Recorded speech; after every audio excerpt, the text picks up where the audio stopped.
सवाल आपके बराबर होते। आजादी के इतिहास में सरदार मन के बहुत ज्यादा योगदान रही से ओकर चुटैया में गुरुद्वारा समझ के प्रणाम करा था। एक में ज्यादा आपके चापलूसी नहीं कर सका। कहा है सरदार आदमी बहुत होशियार भी थी। एक बार का हुई बहुत पूजा पाठ करीस, एक लड़का नहीं होती, बहुत पूजा पाठ करीस, भगवान से प्रार्थना करीस, जंगल में चल दीस, तपस्या करीस, नंगे पांव चल दीस। भगवान एक हर बार प्रसन्न हो, बोलते बेटा का चीज ये बता, तो बोलते भगवान मोर औलाद नहीं होते भगवान। तो भगवान की थे बेटा पहली शादी तो कर। ऐसे तो सरदार जी हमारे हवा और का हुई।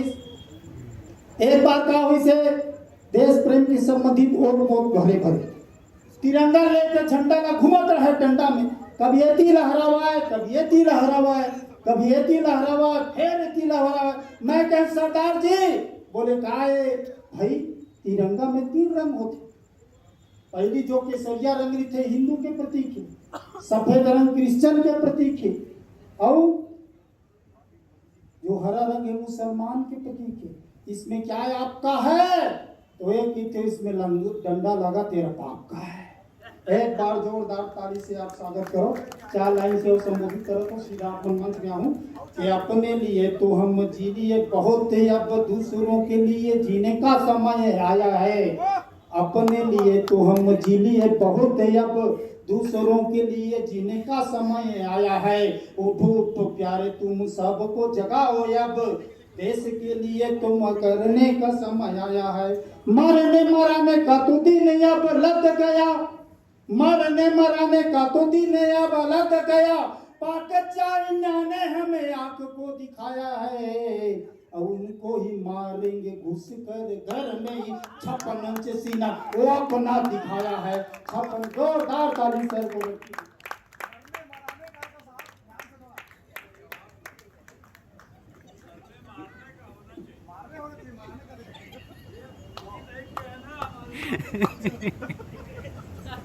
माँ सरस्वती को प्रणाम करता हूँ, आप सबकी उपस्थिति को प्रणाम करता हूँ।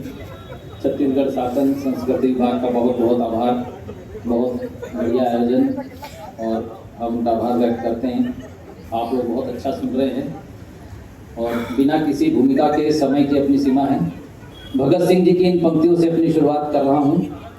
भगत सिंह जी ने लिखा कि मेरी कलम मेरे जज्बातों से इस कदर वाकिफ है। भगत सिंह जी लिखते हैं कि मेरी कलम मेरे जज्बातों से इस कदर वाकिफ है कि मैं इश्क भी लिखूं तो इनकलाब हो जाता है, मैं इश्क भी लिखूं तो इनकलाब हो जाता है। अपने परिचय की पंक्तियां पढ़ रहा हूं, सुनना मैं क्या हूं, क्या लिखता हूं कि नेताओं को देख पंक्तियां बदल लूं, मैं ऐसा कलमकार नहीं। नेताओं को देख पंक्तियां बदल लूं, मैं ऐसा कलमकार नहीं। कभी इस झूले पर कभी उस झूले पर, ये कोई मीना बाजार नहीं। और पद प्रधान के बैठकर 10 साल तक जो मौन रहे, माफ करना साहब मुझको, मैं ऐसा सरदार नहीं। माफ करना साहब मुझको, मैं ऐसा सरदार नहीं। मैं कैसा हूं सुनना कि देश की खातिर जो चढ़े फांसी पर करके उनको याद लिखूंगा। 7,32,000 से ज्यादा क्रांतिकारी शहीद हो गए, तब आप खुली हवा में सांस ले रहे हैं, तब सुनना कि देश की खातिर जो चढ़े फांसी पर करके उनको याद लिखूंगा। भगत लिखूंगा, सुभाष लिखूंगा, चंद्रशेखर आजाद लिखूंगा, भारत माँ के दाग लिखूंगा, बहनों के शहीद सुहाग लिखूंगा, हर पंक्ति में आग लिखूंगा, जलियांवाला बाग लिखूंगा, और देश की खातिर मर जाऊंगा, लड़ जाऊंगा हर खतरे से, पर भारत जिंदाबाद लिखूंगा लहू के अंतिम कतरे से। भारत जिंदाबाद लिखूंगा लहू के अंतिम कतरे से। एक बार जोरदार लगा रहे, भारत माता की। बहुत अच्छा आप लोग सुन रहे हैं। देश में अभी कुछ समय पहले से खालिस्तान के बहुत स्वर उठ रहे थे। 4 पंक्तियां मैं क्या सोचता हूं खालिस्तान के लिए आपके सामने रख रहा हूं, सुनिए। दादा मंच पर ध्यान चाहता हूं कि सिर पे पगड़ी मूछे तगड़ी हमें शौक सरदारी का, सिर पे पगड़ी मूछे तगड़ी हमें शौक सरदारी का, और धमनियों में जो धक धक बहता वो खून नहीं गद्दारी का। धमनियों में जो धक धक बहता वो खून नहीं गद्दारी का, और देनी पड़ी तो दे देंगे हम, परवाह नहीं है जान की। गद्दार है वो मुल्क का मेरे, जो बात करे खालिस्तान की। हम सिखों का एक ही नारा, जय जय हिंदुस्तान की, जय जय हिंदुस्तान की। मेरे दोस्त अक्सर मुझसे कहते हैं आप हमेशा अंगार ही क्यों करते हो, श्रृंगार क्यों नहीं लिखते। मंच पे भी आप 4 वीर रस के कवि हैं, क्यों जरूरत पड़ती है देश में वीर रस के कवियों की? कुछ चंद आपके बीच में रख रहा हूं, सुनिएगा। कि धरती का चीर सीना उगा के फसल जीना, धरती का चीर सीना उगा के फसल जीना। बोलो जय जय जय किसान कौन लिखेगा, और सीमाओं पे खड़े सीना ताने गोली खाने को जो, बोलो जय जय जय जवान कौन लिखेगा। और झूम रहा लहरा के हवाओं में इतरा के, बोलो इस तिरंगे की शान कौन लिखेगा। और लाखों नारियों के सिंदूर दूर हो गए, लाखों माओं का ममता दान कौन लिखेगा। और सुना कि वो झांसी की थी शान, अब बताना कि वो झांसी की थी शान, युद्ध किया घमासान, वो रानी मर्दानी का बलिदान कौन लिखेगा। और लिखने वालों ने तो लिख दिया अकबर को, बोलो महाराणा को महान कौन लिखेगा। और सुना कि खुली हवा है आसपास, तुम जो ले रहे हो सांस। मैंने पहले बताया 7,32,000 से ज्यादा क्रांतिकारी शहीद हुए हैं, तब हम खुली हवा में सांस ले पा रहे हैं। कि खुली हवा है आसपास, तुम जो ले रहे हो सांस, बोलो कितनों की गई थी जान कौन लिखेगा। और सब ही लिखने लगे महबूबा पे तो, विश्व के हृदय में हिंदुस्तान कौन लिखेगा, विश्व के हृदय में हिंदुस्तान कौन लिखेगा। दोस्तों ये बात सही है कि 7 लाख से ज्यादा क्रांतिकारी शहीद हुए हैं। मैं नाम गिनाऊंगा 3 दिन लग जाएगा, इतने हैं। वीर सावरकर, उधम सिंह, भगत सिंह, सुखदेव, राजगुरु, बटुकेश्वर दत्त, चंद्रशेखर आजाद, सुभाष चंद्र बोस, खुदीराम बोस, रासबिहारी बोस, अरविंद घोष, करतार सिंह सराभा, मदन लाल धिंगरा, लाला लाजपत राय, बाल गंगाधर तिलक, राम प्रसाद बिस्मिल, तात्या टोपे, रानी लक्ष्मीबाई, नाना साहब पेशवा, लाल बहादुर शास्त्री। कितने नाम गिनाऊं मैं? 4 पंक्तियां पढ़ रहा हूं, सुनना। कि पूरे विश्व में एक छोटा सा ही नाम होते हम, पूरे विश्व में एक छोटा सा ही नाम होते हम, और ये भी हो सकता है कि गुमनाम होते हम, अगर 7 लाख सीना ठोक शहीद ना होते। ये ताम झाम कुछ नहीं गुलाम होते हम, ये ताम झाम कुछ नहीं गुलाम होते हम। मैं जल्दी जल्दी पढ़ रहा हूँ क्योंकि समय की अपनी सीमा है। इतिहासकारों ने कुछ भी लिखा हो, आप लोग जानते हैं इतिहासकारों ने क्या लिखा है, पर मैं एक पंक्ति आपको और बता दूं शहीदों के लिए, कि इतनी ऊंची कुर्बानी जितनी ऊंचाई है आसमान की, इतनी ऊंची कुर्बानी जितनी ऊंचाई है आसमान की। बोलो कीमत लौटा सकते हो क्या तुम उनके जान की। और एक परिवार की देन नहीं, ना बपौती किसी खानदान की, बेटे देकर आजादी ली है माओ ने हिंदुस्तान की, बेटे देकर आजादी ली है माओ ने हिंदुस्तान की।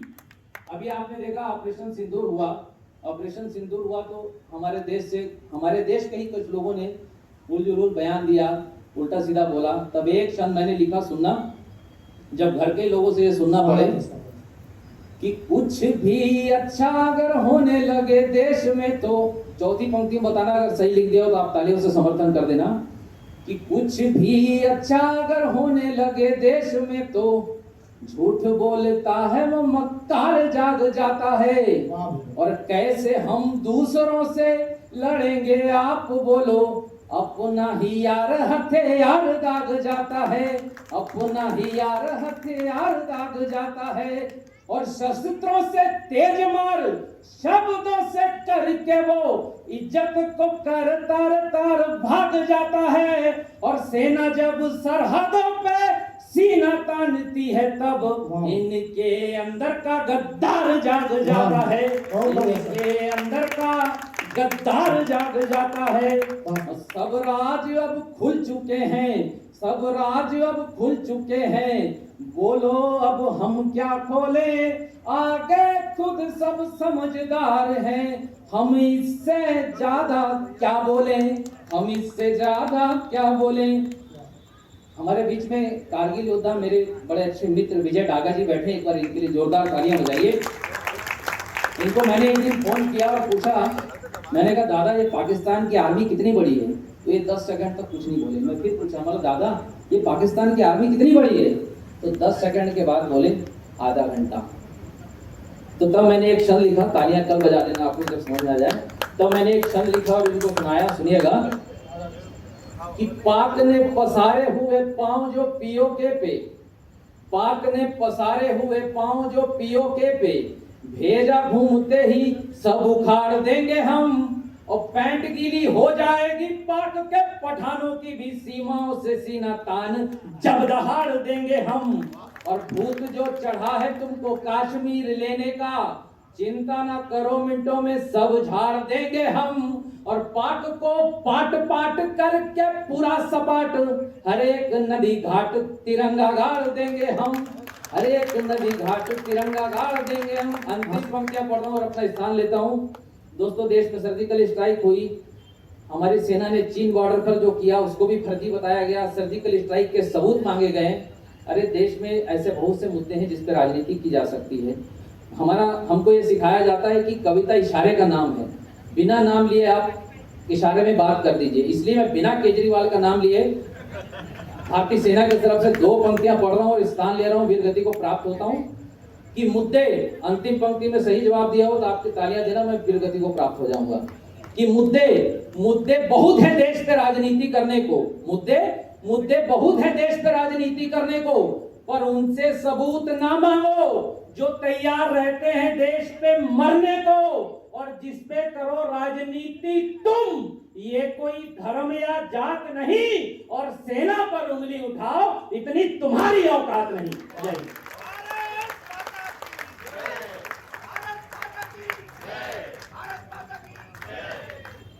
मजा आ गई नहीं? कहा है सरदार जी बहुत जोश में आगे, इससे कारगिल वाला भाई ने बतावा कैसे कारगिल युद्ध में। मैं संस्कृति विभाग के भाई युगल तिवारी जी हमारे पीछे बैठे, एक बार जोरदार ताली से आप स्वागत करो। इतना देर तक हम लोग सहयोग कर रहे थे। कारगिल के सिपाही घलक बैठे हैं, ओला भी मैं सादर प्रणाम कर रहा था। एक बार भाई, एक बार जोरदार ताली से आप स्वागत करो। एक बार कहा हुई सरदार जी है वीर रस के कोई मतलब जोश आ जाती, और जोश आए बाद में कारगिल की युद्ध चलत रहा, अब चले गए। महू जावत हूँ कारगिल की युद्ध में जाके दुश्मन के छक्के छुड़ाऊं, मैं कह जा वीर रस के कभी तो जा सकता थे। ये चले गए कारगिल के युद्ध में, लड़ाई करे धनी जा करके दुश्मन के हाथ काट के नहीं। तो मैं कह ठीक है, हाथ तो ठीक है, एक मुड़ी कहाँ है, वो पहले कटा गई। देखे बात फिर वो जोश आ गए, महू चल रहे जाके कारगिल की युद्ध में, महू जाऊं दुश्मन ला मार के आऊं। लेकिन मैं फिर ये सोच के आ गई घर में मोल भाई नहीं डरा हुआ तो दुश्मन का डरा। एक बार ताली से आप स्वागत करो। अब